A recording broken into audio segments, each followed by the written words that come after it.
we've had data experts, we've had community leaders, we've had moms, and our next guest is a registered nurse. Please welcome Jana Whitehead.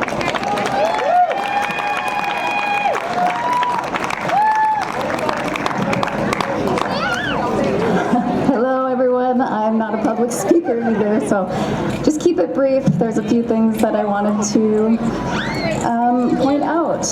I too feel like I've been in the twilight zone. When this all started, I was totally down with the lockdowns because of all the fear porn. I was totally down with the lockdowns back in March because of the fear porn. I'm an intensive care nurse with about 17 years experience in critical care. We get busy this time of year. This is nothing new. I recently heard that there's a new strain that they're going to scare you with now, and I want you to know the flu has new strains every year. That's why they give you new vaccines every year. So I kind of want to alleviate some of that. If you're feeling anxiety over this virus, there are things you can do. They want you to feel disempowered. Just a little bit about what was going on in the hospital. During the big, last March, April, the first lockdown, they were scaring us that we wouldn't have enough PPE. It was totally manipulative. People were stealing PPE. They were stealing masks. And now, all of a sudden, we have to wear a mask all the time, whereas before, you can't wear a mask because we need to save them. So just a lot of gaslighting. I started seeing things that didn't make sense. I've always been that nurse that would speak up,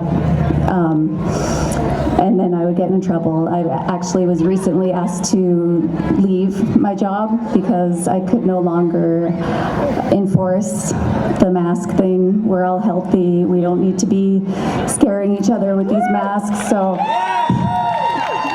just ridiculous. And I was asking, my coworkers, somebody to back me up, and they all just had this blank stare. It was amazing. Doctors that I had looked up to and nurses that I had admired are just completely, I think it's the fear, it's the emotion. They're not thinking logically. I also have training as a yoga and meditation teacher, so maybe I was able to kind of get above that through my practice. I don't know what it is, but people are not thinking. The PCR tests, again, this is what this is all based on. These numbers are totally false. The World Health Organization actually just came out, I think it was on the 15th, and finally admitted it.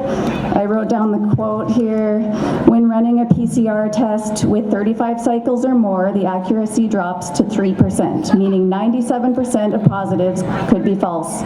So anything over 25 cycles is totally unreliable. We've got Fauci on camera saying anything over 35 is unreliable. Carrie Mullis, the inventor of this, invented the PCR test, invented it as, he even said this should never be used as a diagnostic tool. So it's totally fraud, it's totally fake, and these are the numbers they're telling you why you need to close down. There are doctors that, they all mean well. Many are scared. That's why I was seeing them double masking at work, wearing a mask all day. That's not what we do. This is not normal practice. I spoke up about masks right away when they told the public to wear masks, and all my nurse friends and doctor friends were arguing with me about it. So that's why I feel like I'm in the twilight zone. We don't wear masks all day. We don't wear surgical masks. When there's tuberculosis or airborne, we'd wear N95 for a procedure, and then we'd take it off and discard it.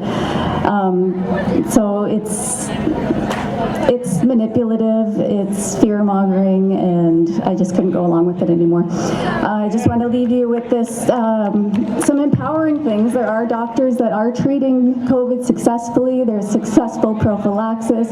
You can go to americasfrontlinedoctors.com. They will do a telehealth. They can send you the protocol if you want. Zinc, 25 milligrams Q-day, every day. Vitamin D, 5,000 international units. Vitamin C, 1,000 milligrams. You don't need to even do that if you get outside. Deep breathing, meditation, even cold water therapy. Get in a cold shower. It will boost your immune system. There's so many things you can do. You don't need to be dependent on this system that is trying to manipulate you. The number one determinant of health that I learned in both nursing nursing school and as a nurse coach, health coach, is social relationships. That's number one. The best quality of life, the highest, like the areas where people have the best quality and live the longest are small communities where they have lots of support and lots of socialization. So that tells you right there the manipulation. So thank you very much, and just honored to be here and meet all you patriots. That's a good thing that's coming out of this is the truth is coming out and we're coming together.